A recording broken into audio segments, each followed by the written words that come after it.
Tuhan bersamamu. Dan bersama rohmu. Inilah Injil suci menurut Matius. Dimuliakanlah Tuhan. Dalam khotbah di bukit, Yesus berkata, "Janganlah kalian menyangka Aku datang untuk meniadakan hukum Taurat atau kitab para nabi. Aku datang bukan untuk meniadakannya, melainkan untuk menggenapinya. Karena aku berkata kepadamu, sungguh, selama belum lenyap langit dan bumi ini, satu iota atau satu titik pun tidak akan ditiadakan dari hukum Taurat sebelum semuanya terjadi. Karena itu, siapa yang meniadakan salah satu perintah Taurat sekalipun yang paling kecil dan mengajarkannya demikian kepada orang lain, ia akan duduk di tempat yang paling rendah dalam kerajaan surga. Tetapi siapa yang melakukan dan mengajarkan segala perintah Taurat, ia akan menduduki tempat yang tinggi dalam kerajaan surga." Demikianlah sabda Tuhan. Terpujilah Kristus. Siapa yang melakukan dan mengajarkan segala perintah Taurat, ia akan menduduki tempat yang tinggi dalam kerajaan surga.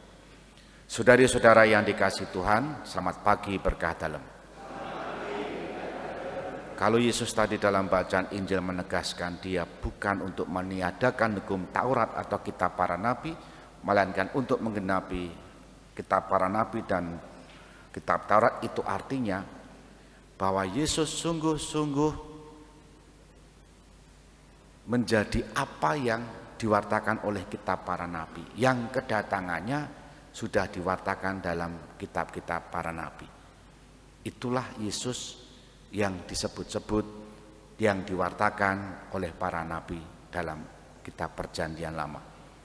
Sementara itu kalau memahami bahwa Yesus itu penggenap hukum Taurat, itu lebih mengajak untuk konteks sekarang, mengajak kita hidup Yesus itu sungguh-sungguh lahir batin menjalankan hukum Taurat, menggenapinya.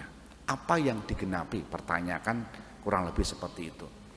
Karena orang-orang pada zamannya memandang kitab Taurat itu seperti perintah atau hukum yang mati, sehingga menjalaninya itu superficial, tatanan lahir ben ketok biar kelihatan, dan bahkan menambahi aturan-aturan yang tidak perlu di luar hukum Taurat itu sendiri. Maka tidak ada kesungguhan di sana, tidak ada ketulusan di sana. Maka istilah menggenapi bisa dimaknai Yesuslah yang menggenapi dengan kesungguhan hati. Hukum Taurat menuju keselamatan, membimbing umat Israel menuju keselamatan. Yesuslah yang menggenapi itu.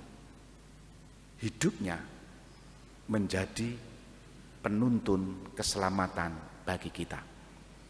Maka saudari-saudari yang dikasihi Tuhan, kalau tadi saya mengutip bagian perikop bacaan hari ini, yang melakukan dan mengajarkan segala perintah Tuhan, artinya ya itu tadi, ada banyak orang yang mengajarkan tetapi tidak melakukan. Ada orang yang mempertahankan tetapi tidak dengan hati.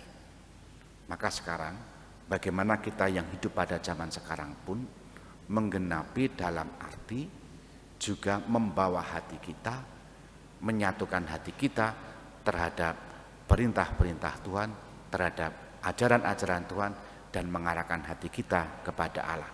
Tidak ada lagi kebimbangan. Kebimbangan sudah kita dengarkan dalam bacaan pertama. Elia mengajak adu ya, kayak adu jago itu kan. Tapi ini adu Allah, siapa yang kuat, Allah kecil atau Allah besar, A-nya. Yang menang adalah Allahnya Elia.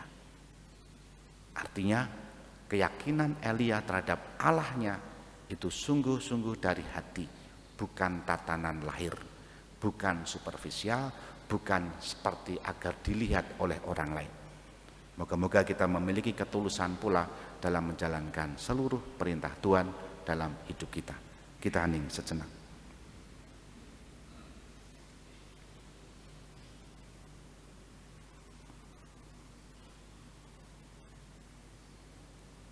Dimuliakanlah Yesus yang dulu hidup, sekarang dan selama-lamanya. Amin.